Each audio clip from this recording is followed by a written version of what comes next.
Bagi Bapak Ibu yang belum tahu, kalau ada huruf alif, tapi huruf alifnya itu dia memiliki tanda baca, memiliki baris, ada harokatnya, maka itu huruf hamzah. Nah, bukan. Sekarang perhatikan, masih di rumus 3 yang warna biru. Nah,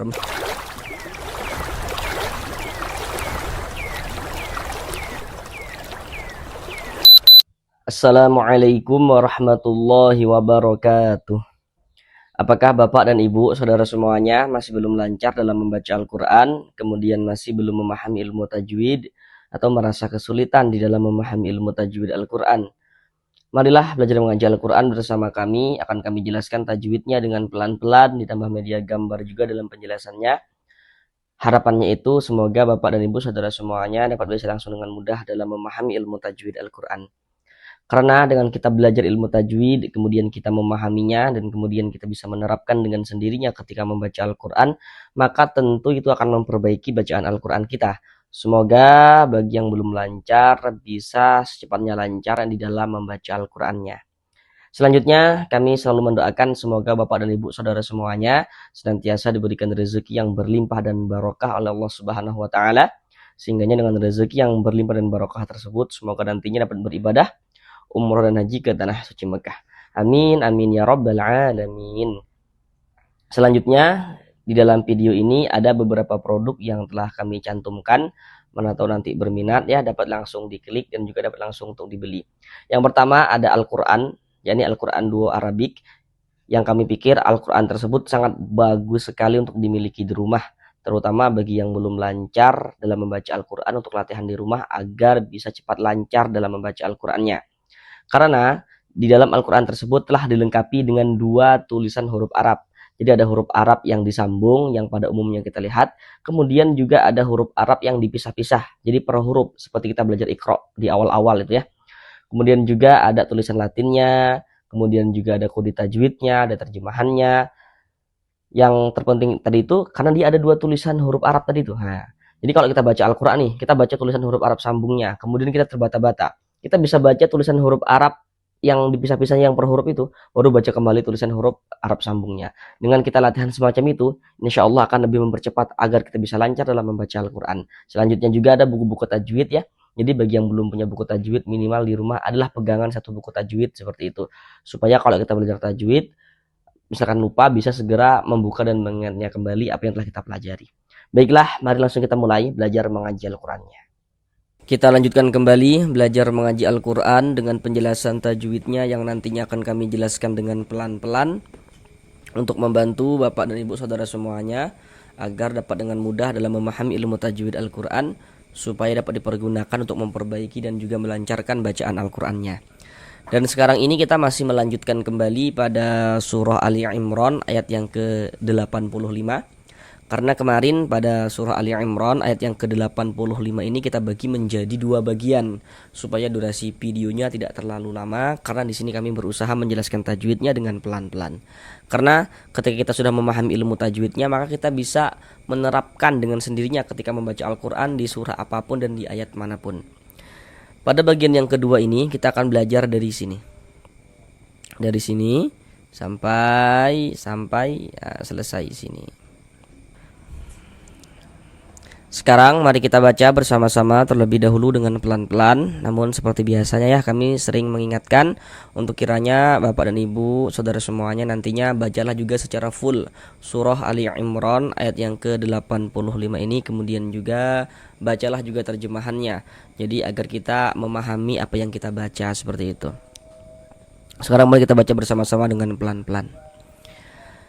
A'udzu billahi minasyaitonir rajim. Bismillahirrahmanirrahim. Wa huwa fil akhirati minal khasirin.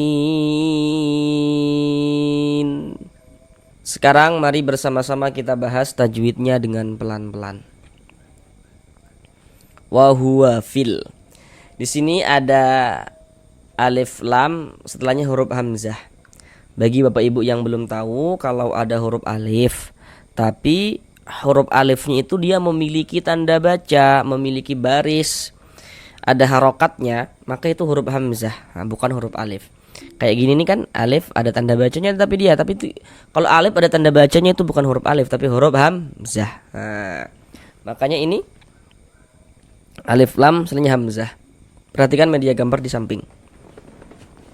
Kalau kita baca Al-Quran, apabila bertemu dengan huruf alif lam, kemudian setelah huruf alif lam itu bertemulah dengan salah satu daripada 14 huruf yang di samping itu, maka hukumnya adalah alif lam qamariyah. Huruf hamzah termasuk kan Bapak Ibu salah satu daripada 14 huruf qamariyah, huruf hamzah, termasuk ya. Maka ini alif lam bertemu dengan huruf hamzah nih. Sedangkan huruf hamzah ini huruf qamariyah, maka alif lam bertemu dengan huruf qamariyah, maka hukumnya adalah alif lam qamariyah. Alif lam qamariyah itu disebut juga dengan izhar qamariyah, karena cara membaca huruf lamnya dibaca izhar. Maksudnya dibaca izhar itu dibaca jelas. Izhar qamari. Terbaca dia dengan jelas. Fil. Terbaca huruf lamnya dengan jelas ya, ada tanda sukunnya. Fil a dibaca panjang. A ini namanya adalah mad badal. Kenapa kok mad badal gitu? Jadi mad badal itu terjadi hanya pada huruf hamzah yang dibaca panjang saja, sebab dia memiliki tanda panjang. Jadi mad badal itu terjadi apabila ada huruf hamzah mendahului huruf mad, atau bisa sebaliknya. Kita pahami, ada huruf hamzah sebelumnya ada huruf mad, seperti itu. Nah, huruf mad itu apa-apa saja gitu kan. Nah, sekarang perhatikan media gambar di samping. Di situ ada bacaannya rumus mad tabi'i atau mad asli. Jadi mad tabi'i atau mad asli itu memiliki 3 huruf. Jadi huruf mad itu jumlahnya ada 3.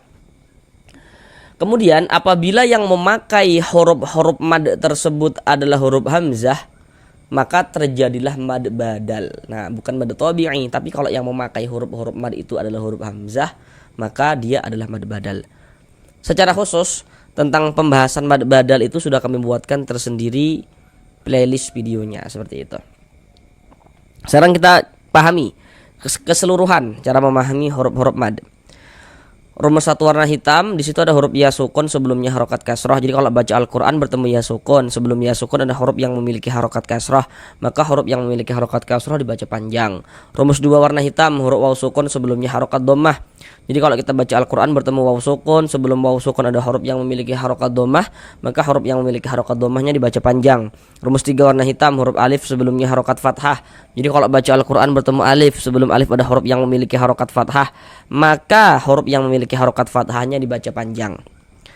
Di dalam Al-Quran itu untuk menunjukkan tanda panjang, huruf-huruf mad itu bisa ditulis dalam bentuk seperti rumus 1, rumus 2, rumus 3 yang warna-warna hitam itu.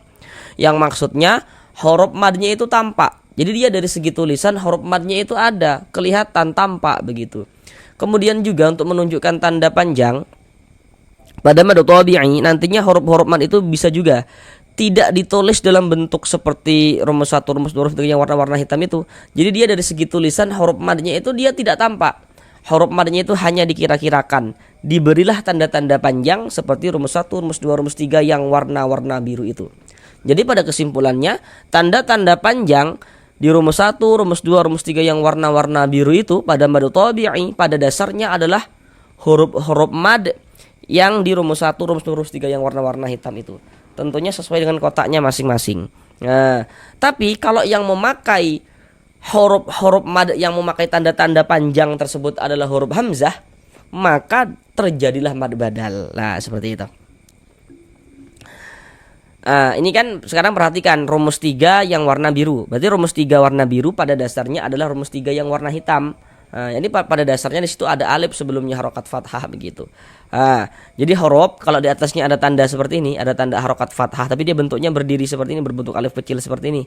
Ini menandakan huruf kalau di atasnya ada tanda seperti ini baca panjang, sehingga A dibaca panjang. Tapi yang dipanjangkan ini adalah huruf hamzah, ya terjadi mad badal kayak gitu. Maka tanda panjang harokat fathah berdiri yang berbentuk alif kecil ini dapat kita kira-kirakan di sini bahwasanya di sini ada alif, sebelum alif ada huruf yang memiliki harokat fathah seperti itu. Huruf yang memiliki harokat fathah adalah huruf hamzah ini, karena huruf hamzah ini yang dibaca panjang gitu. Kalau misalkan masih bingung, yaudah kita pahami yang mudah-mudah dulu. Huruf kalau di atasnya ada tanda seperti ini dibaca panjang, tapi kalau tanda panjangnya itu adanya pada huruf hamzah, oh itu mad badal gitu. Mad badal panjang 2 harokat.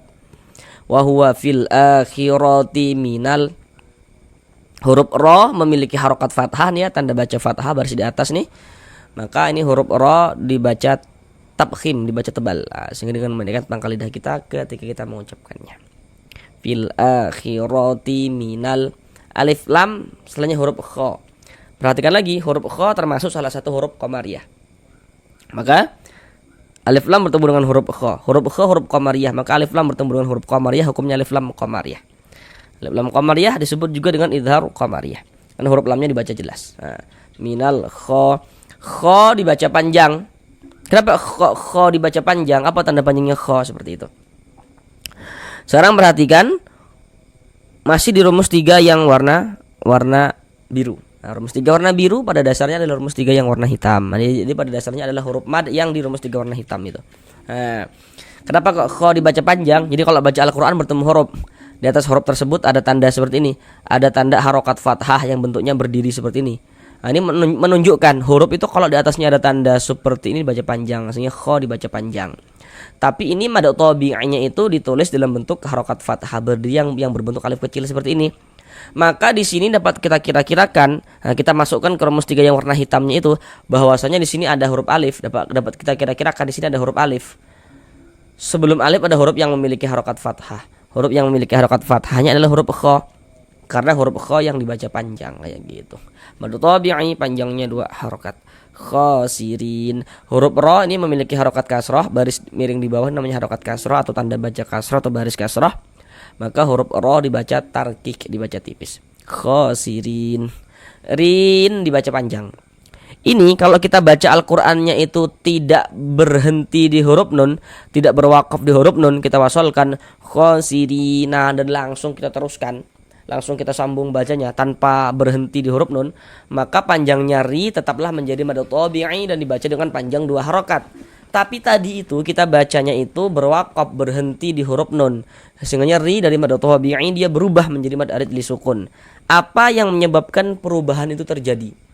Namun hal utama dulu yang perlu untuk kita ketahui terlebih dahulu, kenapa kok ri dibaca panjang? Kenapa kok ri dibaca panjang? Tanda panjangnya ri ini apa? Kok kita bisa tahu bahwasanya ri dibaca panjang kayak gitu? Sekarang perhatikan rumus 1 yang warna hitam. Kami jelaskan dengan pelan-pelan cara memahami rumus 1 warna hitam itu. Di rumus 1 warna hitam di situ kan ada huruf ya sukun atau huruf ya mati. Huruf sukun atau huruf mati itu maksudnya sama saja ya Bapak Ibu ya. Karena biasanya huruf sukun itu juga sering disebut dengan huruf mati kayak gitu. Ada huruf ya sukun. Sebelum ya sukun di situ ada harokat kasroh kan, ada tanda baca kasroh kan ya. Kemudian di atas tanda baca kasroh di situ ada titik-titik. Titik-titik di sana itu maksudnya nanti disitulah letaknya huruf yang dibaca panjang yang memiliki tanda baca kasrah itu tadi. Tapi kita perlu menyimpulkannya dari awal. Dapatlah kita simpulkan cara kita memahami rumus 1 yang warna hitam, yakni kalau kita baca Al-Quran bertemu ya sukun, sebelum ya sukun ada huruf yang memiliki harokat kasrah, ada huruf yang memiliki tanda baca kasrah, maka huruf yang memiliki tanda baca kasrahnya dibaca panjang. Nah, begitu cara memahami rumus 1 warna hitam. Contoh di dalam bacaan. Kenapa kok ri dibaca panjang? Kita baca Al-Quran nih, bertemu ya sukun, ada huruf ya, ada tanda sukun. Sebelum ya sukun sebelah sininya nih ada ini. Ada baris kasroh ini ya, ada harokat kasroh nih. Karena di sini ada huruf ya sukun, sebelum ya sukun di sini ada harokat kasroh, maka huruf yang memiliki harokat kasrohnya dibaca panjang. Senyeri dibaca panjang. Nah, ini huruf yang memiliki harokat kasroh, huruf yang memiliki tanda baca kasroh adalah huruf ro ini kan, makanya ri dibaca panjang. Ri dibaca panjang itu mad tabi'i. sesuai dengan rumus satu warna hitam. Kemudian mad tabi'inya bertemu dengan huruf yang disukunkan. Sebab kita berwakaf, maka dia berubah menjadi mad arid li sukun. Panjangnya mad arid li sukun itu boleh dibaca dengan panjang 2 harokat atau 4 harokat atau 6 harokat. Yang terpenting konsisten dalam sekali bacaan. Jadi maksudnya konsisten dalam sekali bacaan itu, dalam setiap kita membaca Al-Quran, itu panjangnya mad arid li sukun itu harus konsisten kita baca panjangnya. Baca Al-Quran kita atau sholat kita. Baca mad arid li sukun kalau kita panjangkan dengan panjang 2 harokat, semua mad arid li sukun yang kita temui panjangkan 2 harokat. Kalau 4 semua panjangkan 4 harokat. Kalau 6 semua panjangkan 6 harokat kayak gitu. Nggak boleh selang-seling, harus konsisten. Huruf yang disukun karena huruf yang dimatikan mana? Huruf nun. Ini ri ditambah huruf nun yang disukunkan dibaca rin. Jadi kalau kita baca Al-Quran, ini kita berwakaf di huruf nun. Kita baca khosirin. Jangan dibaca khosirina. Nah, baru berhenti gitu. Baru berwakaf, jangan ya. Tapi kita baca khosirin. Huruf nunnya kita sukunkan, kita matikan. Mengapa begitu? Jadi apabila kita membaca Al-Quran, kemudian kita berwakaf, kemudian kita berhenti di huruf yang tidak dibaca panjang, maka hurufnya itu kita sukunkan, kita matikan. Nah ini kita baca Al-Quran nih, berwakaf, kita berhenti, kita di huruf nun. Untuk di sini kan huruf nun ini nggak dibaca panjang. Nah tadi apa kami katakan, kalau kita berwakaf, kalau kita berhenti di huruf yang tidak dibaca panjang, maka hurufnya kita sukunkan, hurufnya kita matikan. Sehingga ini kita baca khosirin. Begitu. Sekarang mari kita ulang bersama-sama sekali lagi dari awal.